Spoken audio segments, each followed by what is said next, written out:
Zdravo, djeco. Ja sam šumski maestro. Sviram, pjevam, pomalo spavam i družim se sa vašim starim prijateljima. Vi ih dobro poznajete. To su šumski patuljci, Borko i Pečurko.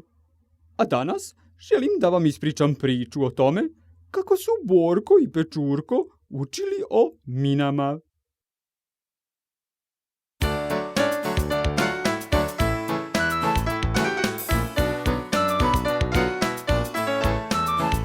Kad za loptom ludo juriš, u pobjede kada žuriš i kad želiš faca biti, pa sve druge zadiviti.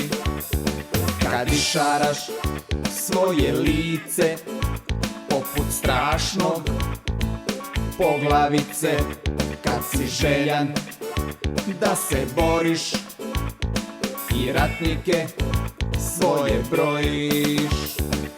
Oprez misli, dobro pazi, gdje opasno ne odlazi, jer se mine dobro kriju, one žele da ubiju. Oprez misli, dobro pazi, gdje opasno ne odlazi, jer se mine dobro kriju, one žele da ubiju.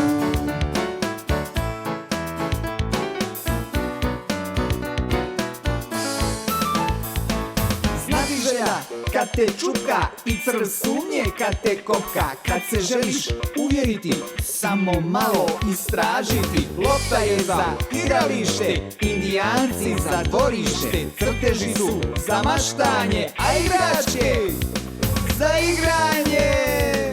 Oprez misli, dobro pazi, gdje opasno ne odlazi, jer se mine dobro kriju, one žele da ubiju. Oprez misli, dobro pazi, gdje opasno ne odlazi, jer se mine dobro kriju, one žele da ubiju.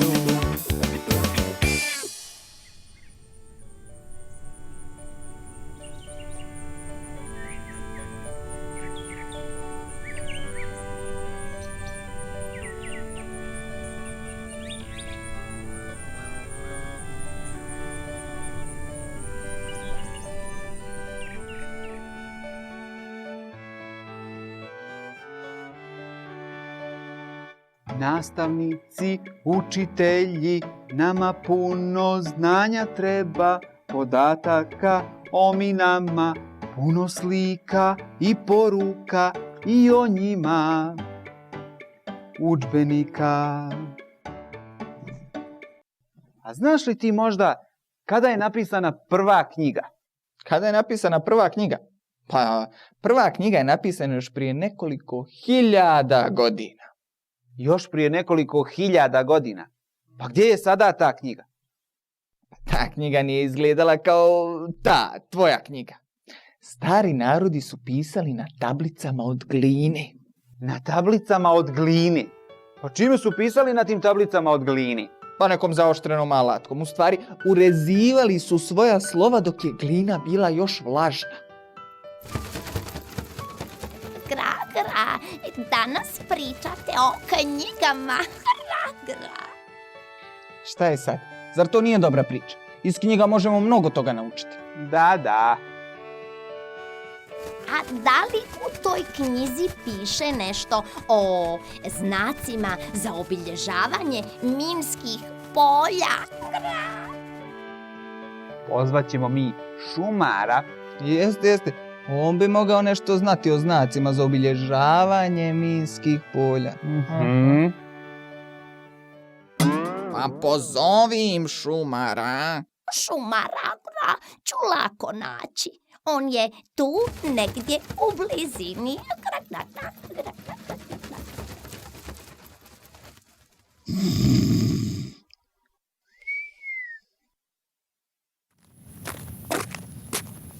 O, neka je i mene neko pozvao. Ja puno vremena provodim u šumi i vrlo često nailazim na znakove koji upozoravaju na mine. Reci im kako izgledaju ti znakovi. To su crvene table na kojima je napisano mine. Minirano, opasnost. Dobro, crvene table. A šta još? Na tim tablama je često nacrtana mrtvačka glava da upozori na veliku opasnost. Pa dobro, table. Kakvih još znakova ima? Da. Trake žute boje na kojima takođe piše mine. I one nas upozoravaju da je tu minsko polje. Tako. Nešto si zaboravio. Da, zaboravio. Da. I ja sam nekoliko puta naišao na mine i morao sam ih nekako obilježiti. Privremeno, dok ne dođe deminer. Šta ja tada uradim? Ukrstim komade drveta da tako obilježim opasno mjesto. Povežem grane ili krpe na mjesto gdje se nalaze mine. Znači, i to nas upozorava da se u blizini nalaze mine. Pečurko, jesi li zapamti? Tamo gdje vidimo žute trake ili crvene table na kojima piše mine. Da, čuo sam.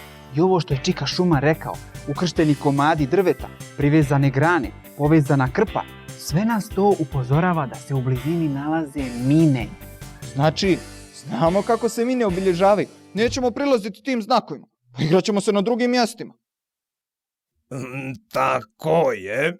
Ne prilazite znakovima. Nemojte ih dirati i ne skidajte ih. Nego, maestro...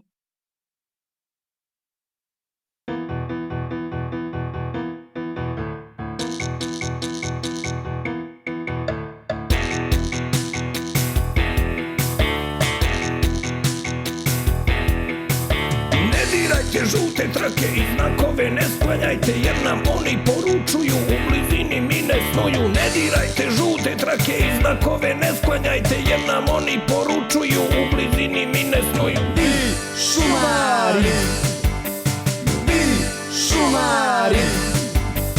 šuma nam je kuća druga, tajne njene poznajete, sve nas skupa zaštitite i opasnost prijavite.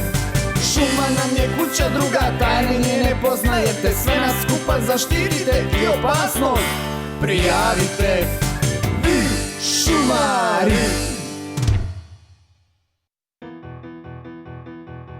Ja puno vremena provodim u šumi i vrlo često nailazim na znakove koji upozoravaju na mine.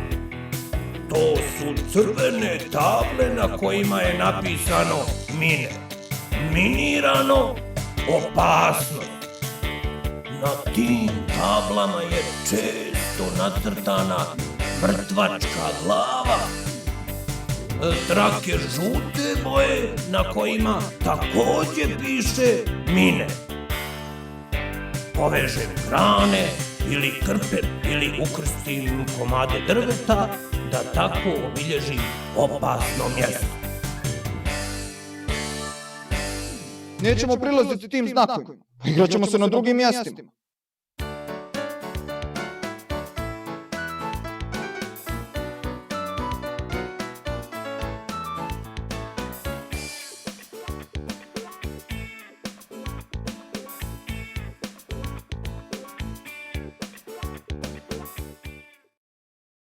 Kakav sam bio?